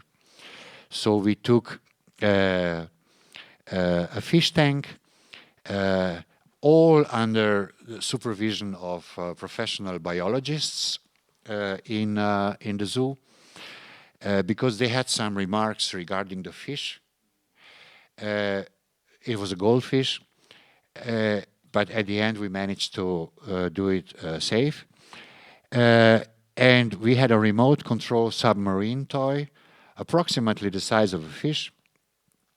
And we made this environment for her, and then we were trying. I think, Brana, you were operating the submarine most of the time, and I have to say the fish was not really interested. So to dance with us. So we had to somehow follow her natural movement and natural rhythm. So it was very slow, very, like a waltz thing, so you went up a little bit, and so it was a kind of a slow, padded dance. But we managed to get some beautiful scenes. There's a video, so I'm not you will watch this if you want. But basically, yeah, and then you had these reflections. Sometimes you don't know what's the fish, what's the reflection, what's the submarine, and so on. The submarine was super quiet. We had some cameras outside, and we had this GoPro camera inside. And I have to say, it was like when I see these photos, and it's like Swan Lake. It's like like a classical ballet scene, I would say. You have a creature that is alive. You have a creature. You have an object, a toy, that pretends to be able to move, although we were quite satisfied with what it had. 2 engines and 2 propellers, so it could really move, quite precise, I have to say. This is one Balletica we didn't do, unfortunately, because I would like to. this is a commercial for one Finnish company that does this medical equipment for different kinds of surgeries, where they have to put your body into a certain position to be able to access a certain part, and so on and so on. And this is done, so this is aestheticized as a kind of a, commercial. So they took a model, and then but I think it's a beautiful thing because all these machines are remote controlled, and you can do beautiful things. So maybe some of you have, maybe I'm too old for this shit. In 2000 and I still have 3 minutes. In 2011, I ritually deleted all my net art pieces, one by one.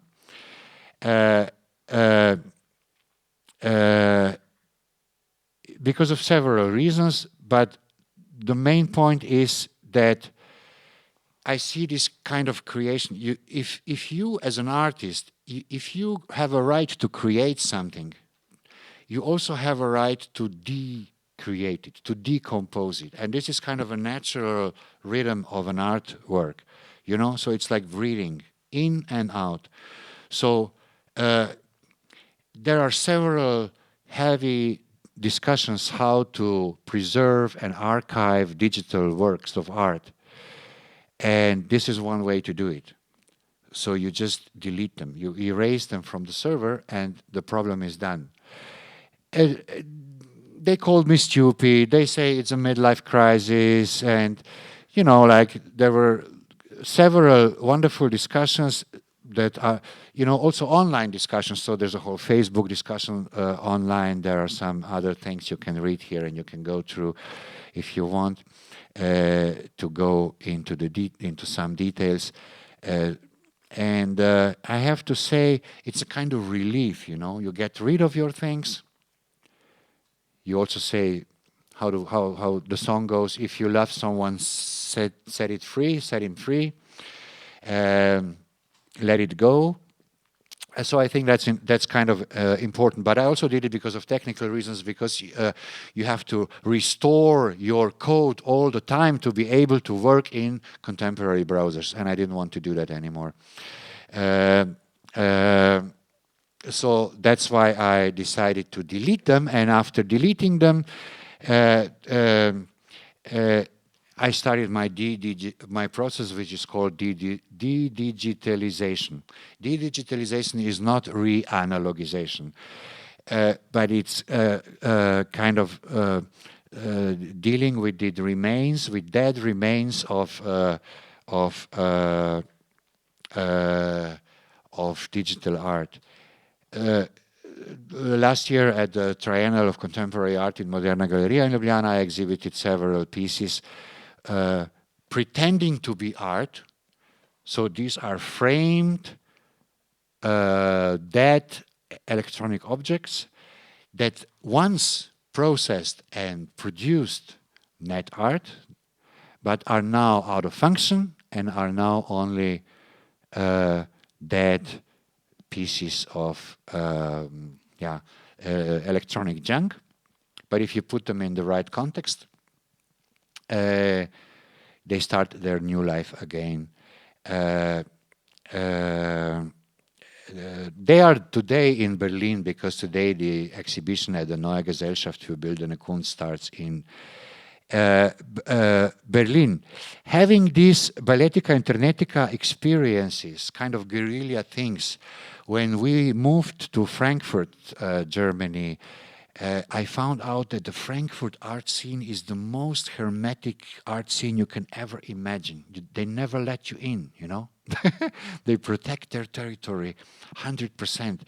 So I said, okay, I will do the guerrilla strategy. So I took this kind of metal cubes based on one GIF cube that I used in my first net art piece that was called zero.html. Here you can see it in the left side.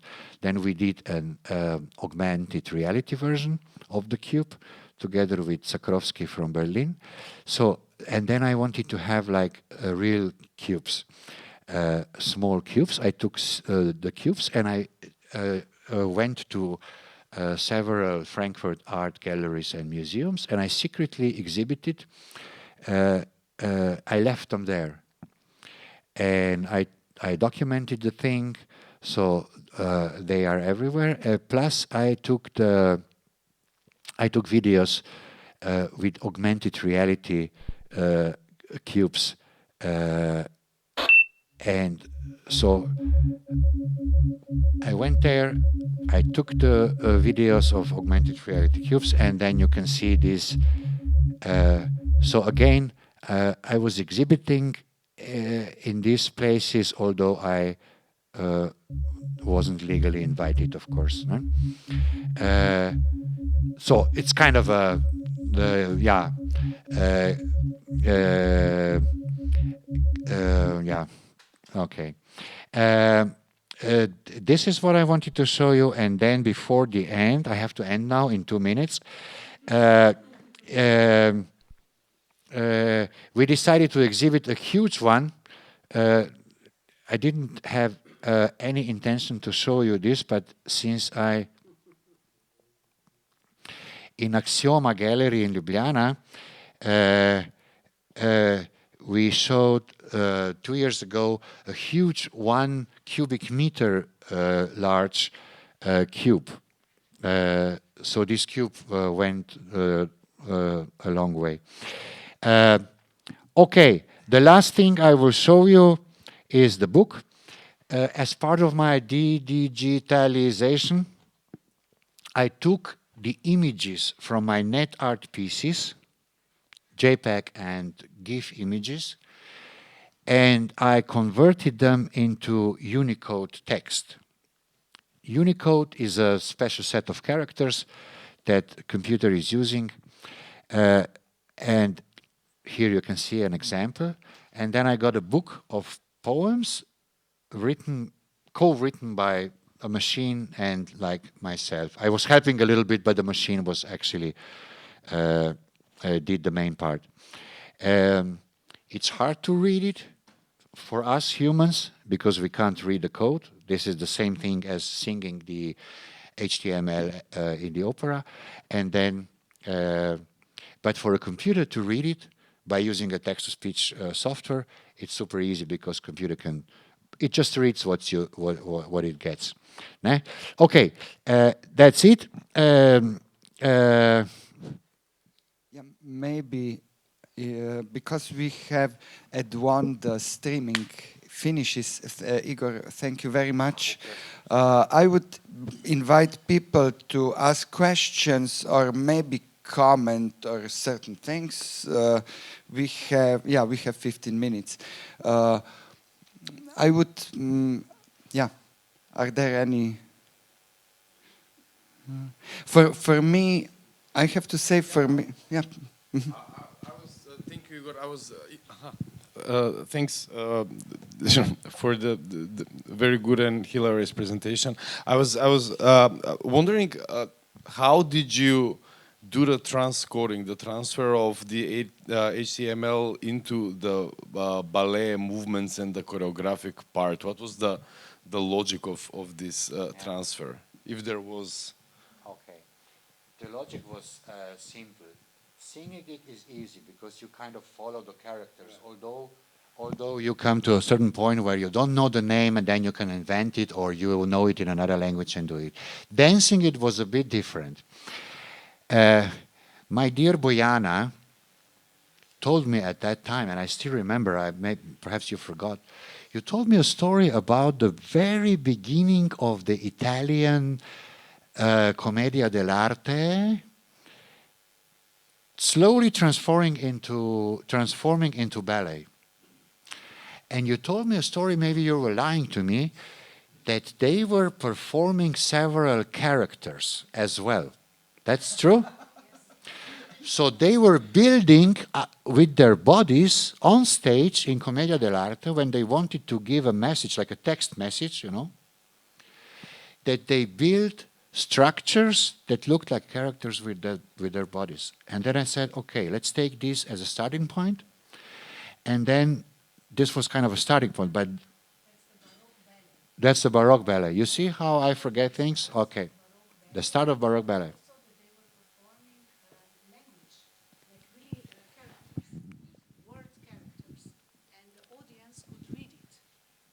They were performing in the way that you could go from the bird's perspective, you could read a secret message also. That's really this what Mark Franco is writing in the ideologies of Baroque body, and it's super interesting because in that way they were actually reacting towards the harsh control and censorship of the ballet also. You see, I got 50% right. But as an amateur, as a non-dancer, it's hard, you know, because you have some ideas what you will do with your body. I'm not used to use my body for such things. And then you start, and then it goes up to a certain point. But as an amateur, you go, you know, it takes you somewhere else. And then you start remembering, hey, how does the ballet goes? What do? They do this, they do that. And then you start recalling this kind of stuff. I had classical ballet 1 year at the academy as a theater director, together with actors. Not contemporary dance, classical thing. We were learning like really this kind of all the names and all this stuff. Before the exam, only for 1 year we had it in the first year. Before the exam, the ballet professor came to me and he said, my dear Igor, I love you very much, but I have an offer for you because, you know, it's an exam, there's audience, people come, and then they will see you as a clumsy bear on a stage. I give you 7 if you don't perform. And I said, deal. Yeah. Okay.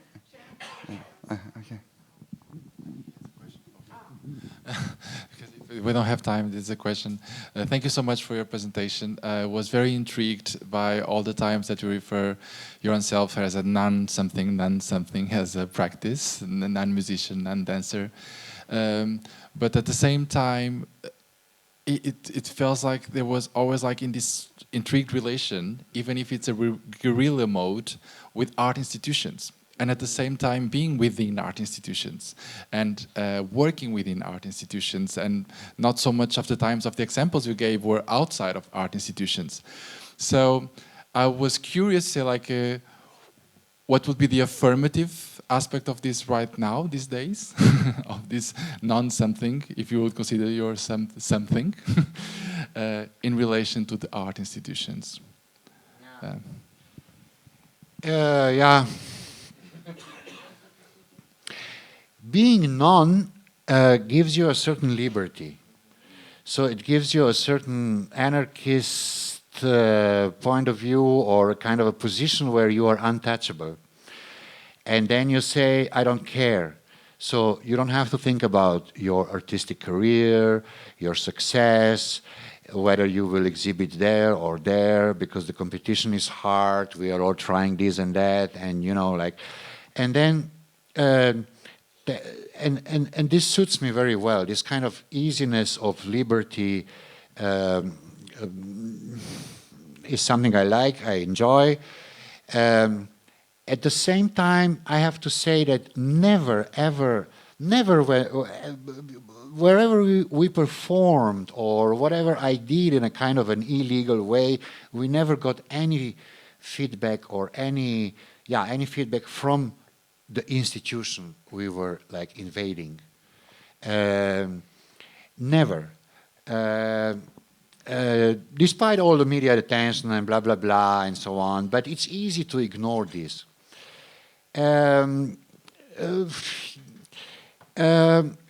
By saying you are a non-artist, it doesn't mean that you are not an artist. You are just a non-artist. In quantum mechanics, it's like super easy to explain it.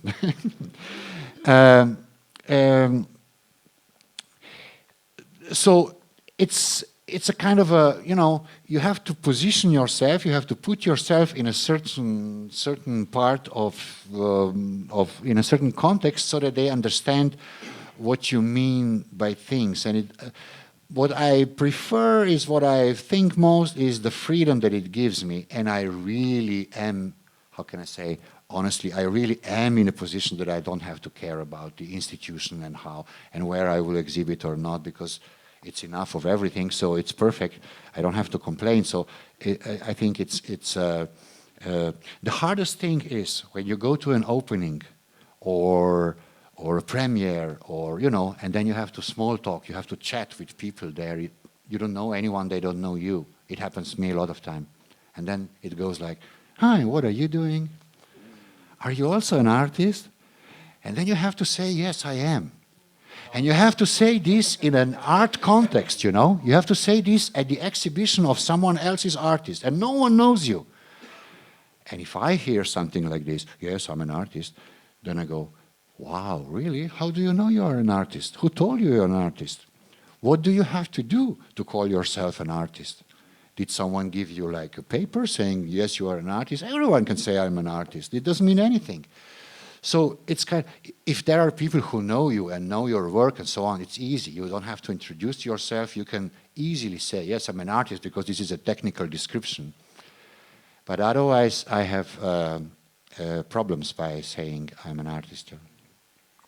Can I comment on certain things and then ask you to comment? We have 7 minutes or 6 minutes before streaming ends. For me, there was somehow, through your presentation, it became obvious basically that there is certain kind of psychoanalytical aspect to your work. Basically, I think it was interesting to me. It was interesting for me thinking that all these, for example, Balletica Internetica pieces was kind of turning art institutions or considering art institutions as a military basis, basically. And the whole, basically, apparatus of some kind of terrorist tactic had to be provided in order to enter them, which shows how close they are, I think. This is, for me, kind of interesting. And also, I think they function as some kind of, basically, production of symptoms that needs interpretation of the public somehow. Basically, you have to define your own desires towards this kind of, I would say, open. If you treat the action as an open signifier, there is something there that it's kind of that needs interpretation and your own decision what they are. But I think for me, what it stands out is basically if you have to make certain kind of almost terrorist artistic act in order to enter these systems, it basically showed us how the systems are closed. What is also interesting for me, it's your decision to delete your kind of archive. And I think it's also contradictory, basically because once you enter the public sphere with your project, basically you don't have really complete control over artworks anymore. You can delete them and we can read them as a kind of gesture, but I think some other kind of documentation is possible because there is a memory connected to it in the public or commons space, which is also kind of contradictory position, because basically once artworks are part of the public sphere, it is very hard to get rid of them, I would say. And there is, I would also, what I recognize, certain kind of Warholesque aspect in the, let's say, internet art field to your work. There is a kind of basically, production of contradictions that needs or demand interpretations and are very kind of interesting to, I don't know, to consider. And I really enjoy the kind of humor and this Dadaistic anarchistic, radical, humorist aspect to the works that you did and presented here for us. Yeah, you have 3 minutes to respond, then the streaming finishes. I think Andy Warhol is a terrible artist. So what he did, like really like the paintings and prints and everything, I hate it. It's terrible. But what I really like is his ideology, is his concept. By saying he was so honest when he said, "I had no special message. I wish I had one. Would be great if I had one," he said. John Cage said, "I have no purpose. The highest purpose is to have no purpose at all." So I think this refers to this. So it is kind of crazy, yeah. But you know, deleting net artworks was possible only on my server. Yeah, some institutions, some museums like Centre Pompidou in Paris, Museo Reina Sofia in Madrid, Computer Fine Arts Gallery in New York, and so on. They bought some of my works, so they have them on their servers. And unfortunately, I have no access to their servers, so I couldn't delete 6 pieces. I mean, I deleted them from my server, but I couldn't from there.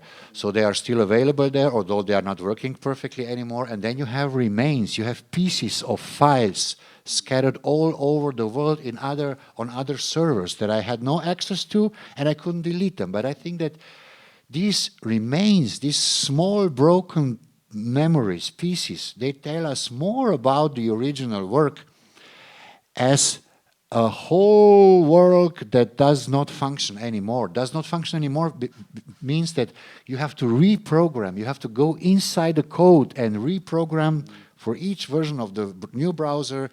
You know, if you look at my works now, they are terrible in contemporary Google Chrome or Firefox or whatever kind of browser. They look terrible. They don't work. They don't function. The main things don't function. So huge institutions, they have digital restoration departments that they restore things and so on, and I didn't want to deal that with anymore. And I think that memory, if you keep things, if you want to keep, memory shows us not a picture as it was. It's here to mislead us. It gives us another picture. It never happened as what we have here in our head. So it's fake anyway. Yeah. I would just use this moment to thank everybody who is following us on stream, because the stream is ending.